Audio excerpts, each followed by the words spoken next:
नमस्कार, स्वागत है आपका हमारी खास पेशकश कौन बनेगा Q1 का किंग पार्ट 1 में। Q1 के नतीजे और नतीजों का सीजन बस शुरू होने वाला है और उससे ठीक पहले अगर आप देखेंगे कई कंपनियों के क्वार्टरली अपडेट्स भी आना शुरू हुए हैं और नतीजों के सीजन से ठीक पहले आपके लिए जानना ज़रूरी है कि ड्यूरिंग द क्वार्टर किस तरह के सिनेरियोज पैन आउट होते हुए दिखे। इस बार किस सेक्टर के नतीजे दमदार रहेंगे, किन शहरों में नतीजों से पहले एंट्री का मौका है, कौन से सेक्टर्स पर नजर रखनी चाहिए। अगले आधे घंटे में आपको रिजल्ट सीजन के कमाई की पूरी तैयारी हम कराएंगे। हमारी रिसर्च टीम आपको बताएंगी क्वार्टर 1 में सेक्टर से क्या है उम्मीदें और इसके अलावा विलियम ओनील इंडिया के मयूरेश जोशी बताएंगे नतीजों से पहले किन शहरों में कमाई के मौके बन रहे। तो आइए शुरुआत करते हैं इस खास पेशकश की।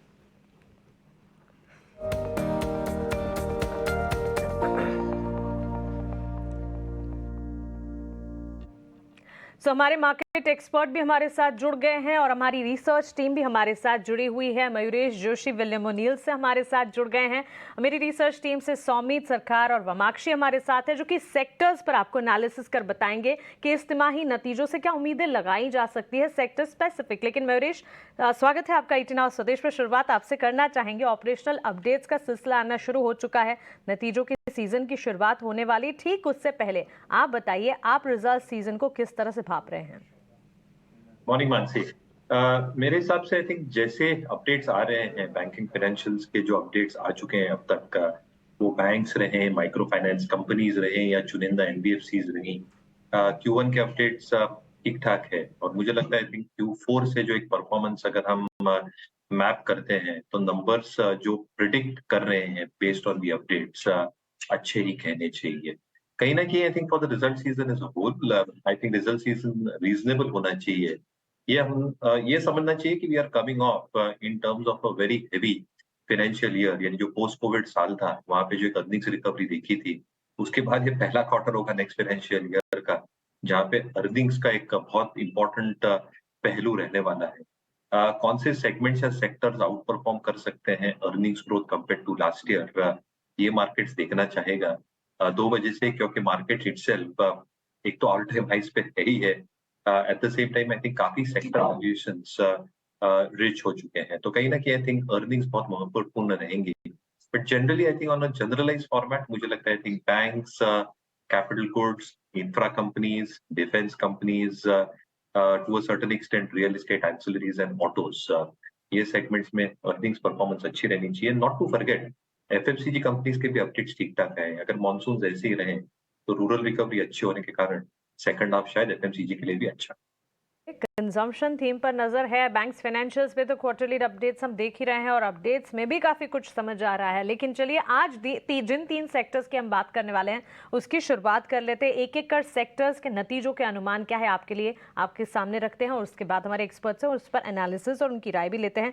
Oil and gas sector, oil marketing कंपनियां हो या फिर रिफाइनिंग कंपनी हो, ये सेगमेंट अपने आप में ही काफी खास है और इस सेगमेंट के नतीजों को जब आप एनालाइज करते हैं तो कई सारे फैक्टर्स है, रिफाइनिंग मार्जिन है, मार्केटिंग मार्जिन से, जिस पर खासतौर से नजर रखनी चाहिए।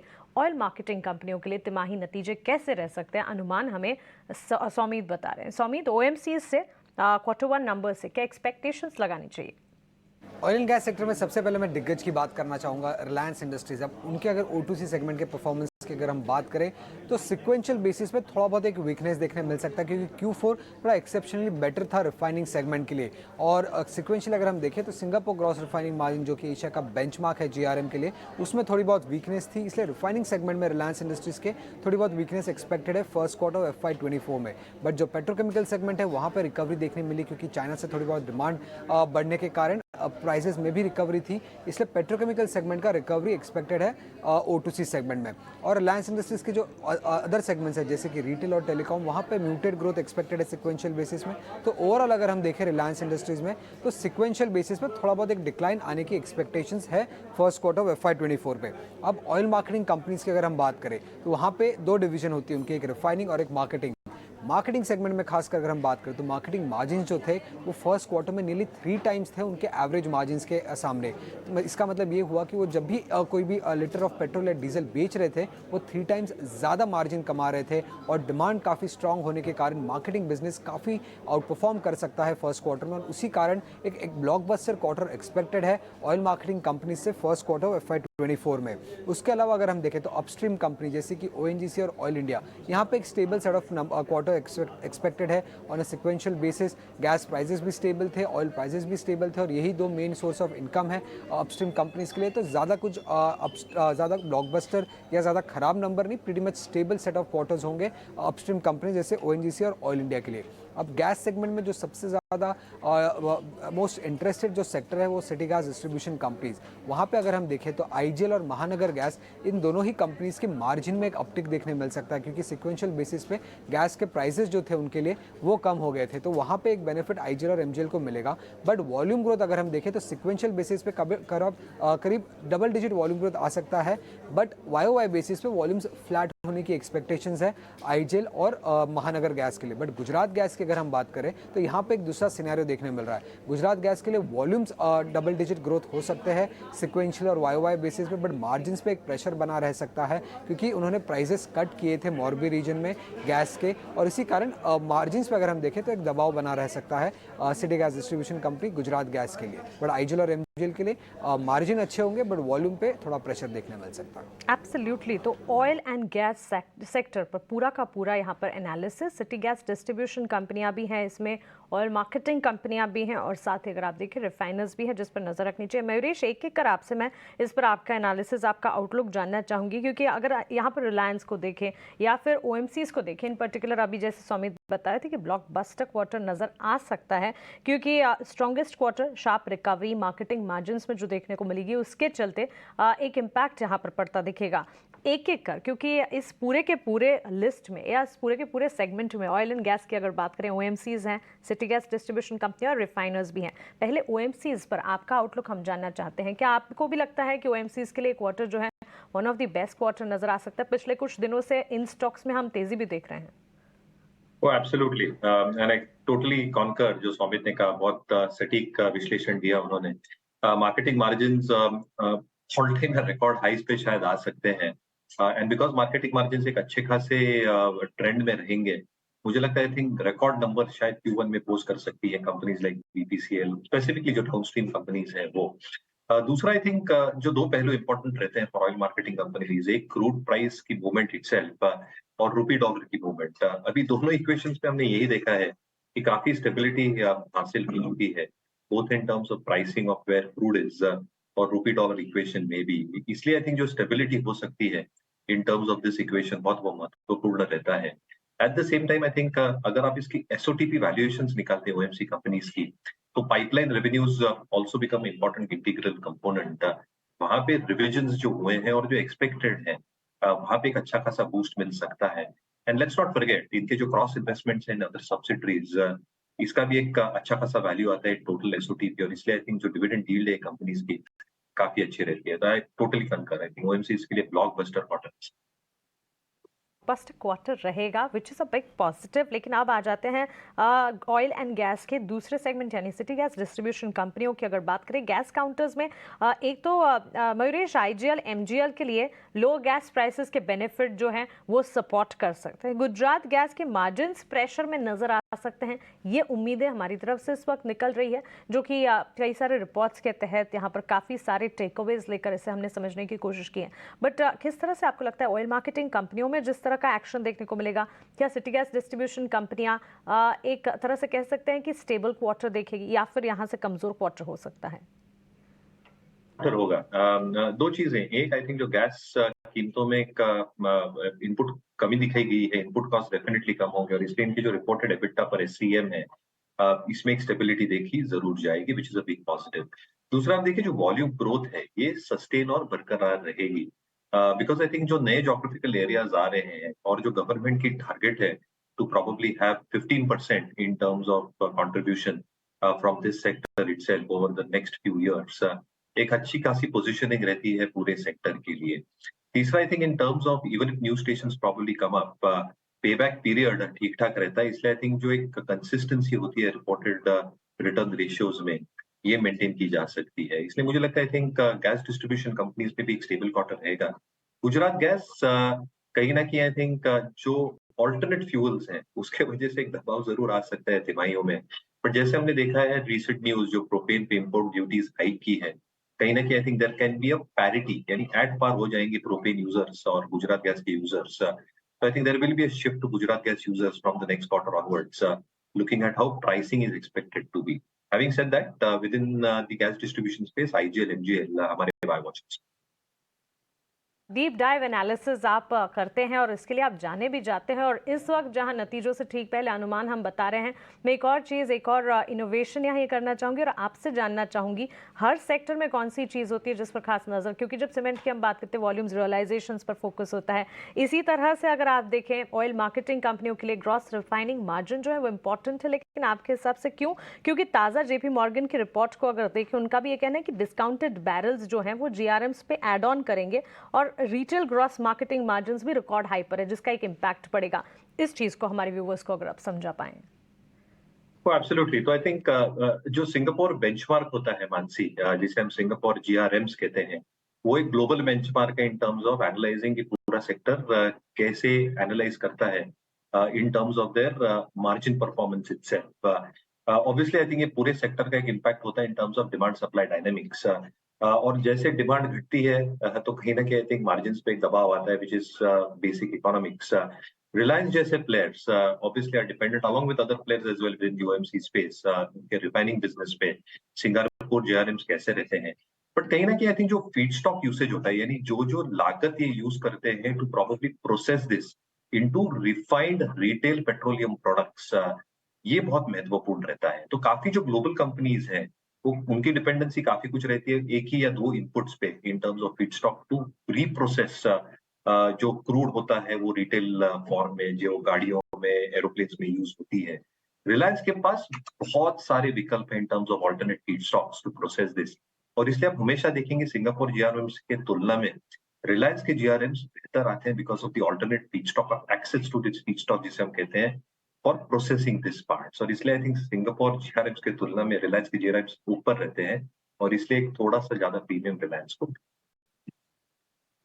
तीन तरीके से आपने समझा। इनफैक्ट ऑयल मार्केटिंग कंपनियों के लिए OMCs के लिए एक स्ट्रॉन्ग क्वार्टर रह सकता है। सिटी गैस डिस्ट्रीब्यूशन पर नजर रखनी होगी। कुछ फैक्टर्स हैं जिसके चलते कंसर्न्स भी दिखेंगे और कुछ फैक्टर्स जो कि पॉजिटिवली भी प्ले आउट करेंगे। लेकिन ऑयल मार्केटिंग कंपनियों में कौन से नतीजे हैं जिस पर आपको नजर रखनी चाहिए और मेजर कौन सी कंपनियां हैं जिस पर नजर होनी चाहिए, ये आप अपने स्क्रीन पर देख रहे हैं। रिलायंस, BPCL, HPCL, IOC, ये सारे के सारे स्टॉक्स ONGC और city gas distribution, IGL, MGL, Gujarat gas जैसे काउंटर्स भी इसी सेगमेंट का हिस्सा, इस पर आपको खासतौर से नजर रखनी होगी। आइए बढ़ते हैं अगले सेक्टर की तरफ, और अगला सेक्टर है जिसे बैकबोन ऑफ द इकोनॉमी माना जाता है, वो है बैंक्स एंड फाइनेंशियल्स। अब बैंक्स एंड फाइनेंशियल्स भी ठीक OMCs की ही तरह कई सारे सेगमेंट्स में बटा हुआ है, क्योंकि इसमें प्राइवेट बैंक स्पेस भी है, पब्लिक सेक्टर बैंक्स भी है, और इसके अलावा स्मॉल फाइनेंस बैंक, NBFCs और इंश्योरेंस प्लेस भी, जिस पर खास तौर से नजर रखनी है। तो क्लियरली इकोनॉमी से जुड़ा हुआ बैंक्स, फाइनेंस सेक्टर, इसके नतीजे कैसे रह सकते हैं, अनुमान, सारी की सारी रिसर्च वामाक्षी ने की है। आइए उनसे समझते। वामाक्षी, आप बताइए।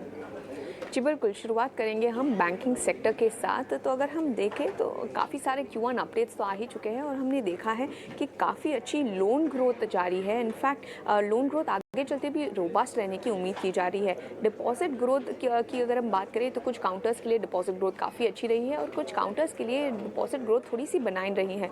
मगर अगर हम देखें Q1 से क्या उम्मीद की जा रही है बैंकिंग सेक्टर से, तो PPOP यानी कि प्री प्रोविजनिंग ऑपरेटिंग प्रॉफिट में मजबूत ग्रोथ एक्सपेक्टेड है on a year on year basis. मगर अगर हम सिक्वेंशली देखें तो ये स्टेबल रह सकता है। अगर हम देखें मार्जिन पर थोड़ा सा प्रेशर ज़रूर एक्सपेक्टेड है, मगर मुनाफा है यहाँ पर हम एक सिक्वेंशियल कॉन्ट्रैक्शन यानी कि एक सिक्वेंशियल डिक्लाइन एक्सपेक्ट कर रहे हैं।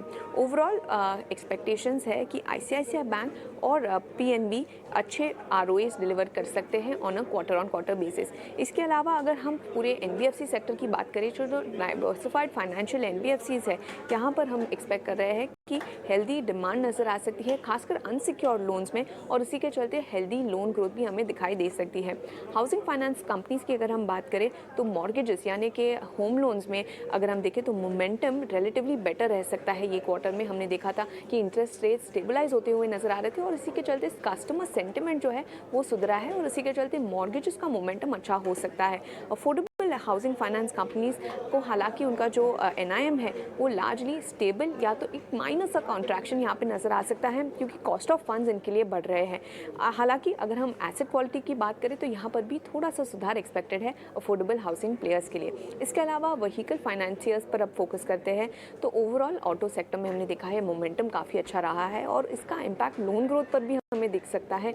लोन ग्रोथ मजबूत एक्सपेक्टेड है, एसेट क्वालिटी हालांकि स्टेबल रह सकती है, मगर अगर हम देखें तो व्हीकल फाइनेंसियर्स का जो एनआईएम है यहाँ पर थोड़ा सा कंप्रेशन नज़र आ सकता है। गोल्ड फाइनेंसियर्स की अगर हम बात करें तो मन्नपुरम और मुथूट जैसे नाम शामिल होते हैं तो यहाँ पर वो एक्सपेक्ट कर रहे हैं कि हमने पिछले कुछ क्वार्टर्स में देखा था कि गोल्ड लोन में थोड़ी सी गिरावट नज़र आई थी। इनफैक्ट उनका जो पोर्टफोलियो था वो कॉन्ट्रैक्ट होता हुआ वो नज़र आ रहा था, मगर फर्स्ट क्वार्टर एक्सपेक्टेड है कि ये दूसरा कंसेक्टिव क्वार्टर रहेगा जहाँ पर हेल्दी लोन ग्रोथ की उम्मीद की जा रही है। इनफैक्ट मन्नपुरम और मुथूट दोनों ही सिक्वेंशियल बेसिस पर करीब 4 से 5% की ग्रोथ दिखा सकते हैं, ऐसे लार्जली एनालिस्ट का कहना है। ओवरऑल अगर हम देखें तो काफ़ी सारे अर्निंग्स पर हमारी नज़र होगी। इसमें से बजाज फाइनेंस, चोला इन्वेस्टमेंट, एम&एम financial, Muthoot, Shriram, L&T financial holdings और LIC हाउसिंग फाइनेंस पर खास हमें फोकस करना होगा। एब्सोल्युटली। तो बैंक्स एंड फिनेंस एक बड़ा सेक्टर इन इटसेल्फ, क्योंकि यहाँ पर जिस तरह हमें वामाक्षी बताई थी कई सारे सेगमेंट में भी सब सेगमेंट्स है जिस पर आपको नजर रखनी है। मयूरेश, पब्लिक सेक्टर बैंक से ही शुरुआत करेंगे क्योंकि अर्निंग्स मोमेंटम जो है रोबस्ट रहने की संभावनाएं तो नजर आ रही है। क्वार्टरली अपडेट्स भी हम देख रहे हैं बैंक्स फाइनेंशियल्स के आते हुए दिखे हैं। क्या ये कंट्रोल्ड क्रेडिट कॉस्ट के जो सिनेरियोज हैं वो एक बड़ा फैक्टर है जो कि पब्लिक सेक्टर बैंक के लिए इस वक्त पॉजिटिव प्ले आउट करता दिख रहा है? क्योंकि मार्जिन्स की अगर बात करें डाउनसाइड बायस भी पॉजिटिव है, एक्सपेक्टेड है, क्योंकि फंड रेजिंग की अगर बात करें वहां पर भी एक इम्पैक्ट आता हुआ दिखा है। डिपॉजिट ग्रोथ, क्रेडिट कॉस्ट, ये सारी की सारी चीजें जिस पर फोकस रहता है। लेकिन बैंक्स फाइनेंशियल्स में पब्लिक सेक्टर बैंकिंग की अर्निंग्स के सिनेरियोज आप कैसे देख रहे हैं? एब्सोल्युटली। इनफैक्ट आज महेंद्र सिंह धोनी साहब का बर्थडे है, तो जैसे उन्होंने वर्ल्ड कप में 2011 में 6 मार के जिताया था इंडिया को, बैंक्स मुझे लगता है वही मोमेंटम में, I think they are hitting the ball out of the park. तो कहीं ना कहीं आई थिंक जो पब्लिक सेक्टर अंडरटेकिंग्स हैं, you are absolutely right Mansi, in terms of core parameter जो हम ट्रैक करते हैं, जो निम्स है वहां पे स्टेबिलिटी है। हालांकि आई थिंक थोड़ा कॉम्प्रेशन जरूर देखा जा सकता है, डिपॉजिट की दरें बढ़े हैं और कहीं ना कहीं आई थिंक पूरा पास थ्रू एडवांसेस में अगर नहीं होता तो थोड़ा कॉम्प्रेशन मुमकिन है। But overall I think the system is very very healthy at this juncture. आप अगर रिपोर्टेड नंबर्स देखें, जितने भी अपडेट्स आए हैं या Q4 reported earnings, asset quality pressure significantly कम हुए हैं for the system as a whole and public sector banks in particular. तो जो GNPAs है, नेट NPAs है, वो अच्छे खासे कम हुए हैं। Over the last 4 to 6 quarters इन्होंने जो अपना प्रोविजनिंग बढ़ाया है gradually, along with compensated for net interest income growth, including जो एक ट्रेजरी इनकम में भी एक स्टेबिलिटी वापस लौट के आ रही है। कहीं ना कहीं प्री प्रोविजनिंग ऑपरेटिंग प्रॉफिट्स ठीक ठाक रहेंगे। तो सारे जो पहलू है along with strong valuations in their support, I think एक इंडिकेशन यही दे रहे हैं कि पब्लिक सेक्टर बैंक्स के नतीजे अच्छे आने की उम्मीद है ये दिन। प्राइवेट बैंक्स की अगर बात करें यहाँ पर एस्टिमेट्स किस तरह के देखे जाएं, क्योंकि स्टेडी अर्निंग्स की एक्सपेक्टेशंस तो ज़रूर हैं, हेल्थी बिजनेस ग्रोथ देखने को मिला है, क्रेडिट कॉस्ट सिनेरियो यहाँ पर भी पॉजिटिव नज़र आ रहा है, लेकिन इन सब के सामने मार्जिन प्रेशर और एलिवेटेड ऑपरेटिंग एक्सपेंडिचर का किस तरह का एक इम्पैक्ट नज़र आ सकता है प्राइवेट बैंक स्पेस में? तो जनरली आप देखेंगे कि जो क्रेडिट कॉस्ट सिनेरियो है आई थिंक एनुअलाइज बेसिस पे कम होते जा रहा है। दूसरी चीज आई थिंक जो कॉस्ट टू इनकम रेशियोज हैं काफी बैंक्स के प्राइवेट स्पेस में भी and even in the PSU space are coming off quite significantly, जो बहुत इंपॉर्टेंट पहलू है। क्रेडिट डिपॉजिट रेशियो और credit risk weighted averages to overall assets, ये भी आई थिंक कंट्रोल में, यानी जो रिस्क एक्सपोजर वाले सेक्टर्स हैं जिसे हम रिस्ट्रक्चर्ड बुक या SMA1, SMA2 टेक्निकल भाषा में गिनते हैं, वो अच्छे खासे कम हो चुके हैं और इसलिए I think banks are in a far healthier position at this point of time.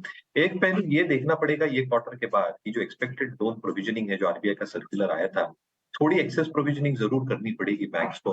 But in my opinion I think it's a very very healthy sign, क्योंकि अगर प्रोएक्टिवली बैंक्स रिस्पॉन्ड करते हैं उनके बैलेंस शीट्स के ऊपर, तो जितनी risk के कैरी फॉरवर्ड करेंगे in the next few quarters, ये अच्छी खासी मिटिगेट हो जाएगी। तो मुझे लगता है I think credit cost private space के लिए अच्छे खासे कंटेन्ड है। At the same time I think जो कैपिटल एडवोकेसी जिसे हम टियर 1 रेशियोज कहते हैं, जिससे बैंक्स को एडवांसेस ग्रोथ में सहायता मिलती है, वो अच्छे खासे हैं फॉर द प्राइवेट स्पेस।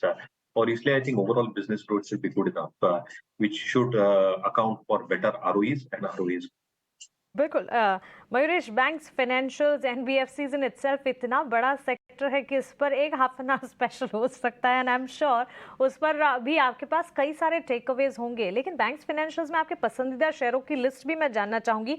उससे पहले एक और छोटी सी सेगमेंट या बैंक्स, फाइनेंशियल्स, एनबीएफसी से जुड़ी ही कुछ और बारीकियां जो कि आपसे समझनी है। स्मॉल फाइनेंस बैंक, काफी अच्छा ट्रैक्शन यहाँ पर भी देखने को मिल रहा है, हेल्दी परफॉर्मेंस क्या नजर आ सकती है, क्योंकि कई सारे नाम अगर आप देखें, AU small finance, Equitas small finance bank इन दिनों फोकस में है। और साथ ही साथ लाइफ इंश्योरेंस की अगर बात करें, प्रीमियम ग्रोथ जो है वो म्यूटेड नजर आ रही है। क्या इस पर भी नजर होनी चाहिए और किस तरह के सेंटिमेंट्स वहां पर दिखेंगे? एब्सोल्युटली, इनफैक्ट मैं थोड़ा एक मैक्रो पर्सपेक्टिव दूंगा very quickly. I think for small finance stroke MFIs 4 lakh crore का ओवरऑल लोन बुक साइज है। एवरेज जो एक डिसबर्सल रेट है वो 50,000 के आसपास है। वो अगर 80 से 90 तक पहुंच जाता है with the household number actually increasing multifold over the next few years, आप देख सकते हैं कि ये total advance book can actually double in the next 3 to 4 years। सो आप समझ सकते हैं कि इंडस्ट्री के लिए ग्रोथ रनवेज कितने हैं।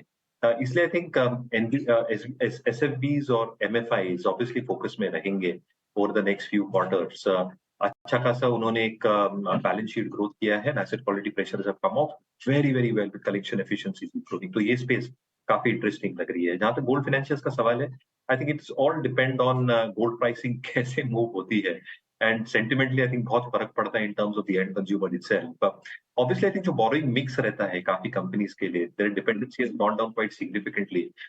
एनसीडीज, सीपीज पे तो काफी अच्छा काम हो चुका है, बट बैंक बोरोइंग्स के डिपेंडेंसी के कारण थोड़ा निम्स में कॉम्प्रेशन जरूर आ सकता है। वैल्यूएशंस भी देखना पड़ेगा ये स्पेस में। इसलिए आई थिंक काफी इफ्स एंड बट्स होते हैं गोल्ड फाइनेंसियर्स के लिए, बट एसएफबीज और माइक्रो फाइनेंस कंपनीज शायद एक स्वीट स्पॉट। एब्सोल्युटली, तो इनिशियल अपडेट्स तो पॉजिटिव आ ही रहे हैं। बैंक्स, फाइनेंशियल्स पर नतीजों के लिहाज से भी नजर है। मयूरेश, क्विकली आपके बैंक्स, फाइनेंशियल्स में पसंदीदा कौन से स्टॉक्स हैं, बताइए आप। Private space, ICICI bank, IndusInd bank, इस पे जरूर नजर रखनी चाहिए for all the elements that I discuss, not repeating that. PSU space में बैंक ऑफ बड़ौदा, और एनबीएफसी स्पेस में मुझे लगता है थिंक उज्जीवन स्मॉल फाइनेंस अगर पुल बैक्स देती है ये कंपनी, तो आई थिंक बहुत अच्छी तरह से प्लेस्ड है with in the SFB stroke MFI space. और चलिए अब अगले सेक्टर की तरफ बढ़ते हैं, और ये सेक्टर है वो सेक्टर जो कि ग्लोबल कनेक्ट से भी जुड़ा हुआ है। बात कर रहे हैं हम आईटी सेक्टर की, और आईटी सेक्टर के सारे रिसर्च नतीजों को लेकर किस तरह के अनुमान रह सकते हैं, ये लेकर हमारे साथ अनीशा जुड़ गई। अनीशा, ग्लोबल कनेक्ट के साथ जुड़ा हुआ ग्लोबल चैलेंजेस और डिमांड के फ्रंट पर क्या आईटी सेक्टर के लिए इस वक्त जो नतीजे आएंगे वो चैलेंजिंग रह सकते हैं?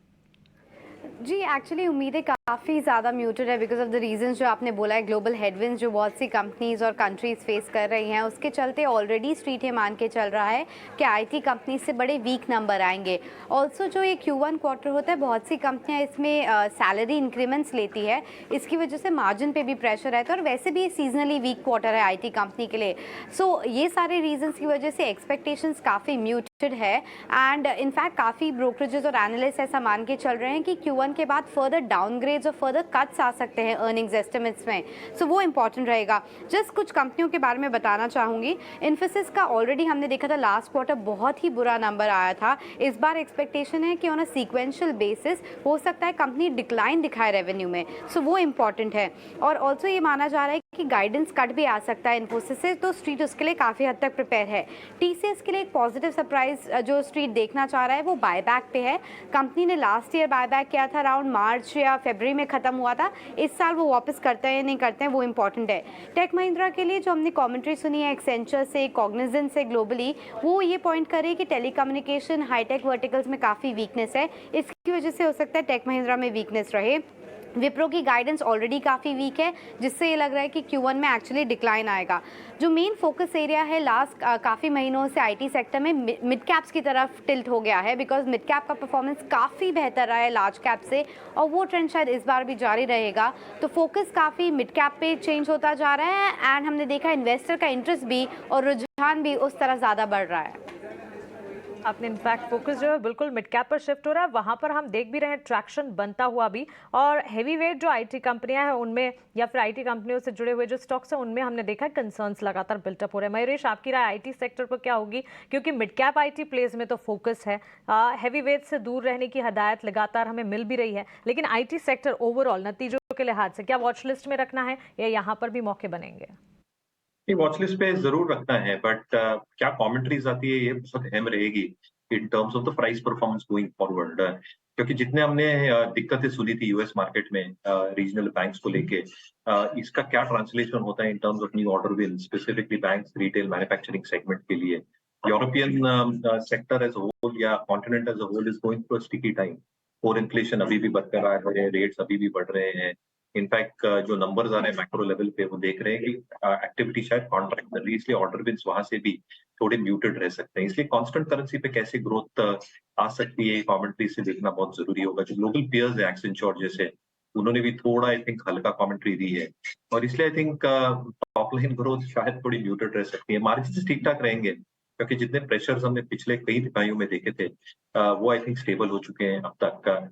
But I think the sole reason that will determine the fortunes of IT companies will be commentary. Mid-cap IT companies जबरदस्त performance दे चुकी है.